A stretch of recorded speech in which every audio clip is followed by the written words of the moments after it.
এখনো শুধু চাই যে আল্লাহ তোমার পথে আমি বান্দা। এখনো শুধু চাই যে আল্লাহ তোমার পথে আমি বান্দা।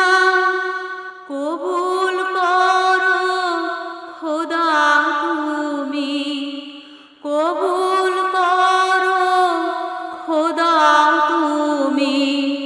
মিনতি করছি হাত তুলে, ডাকছি প্রভু তোমায় আমি।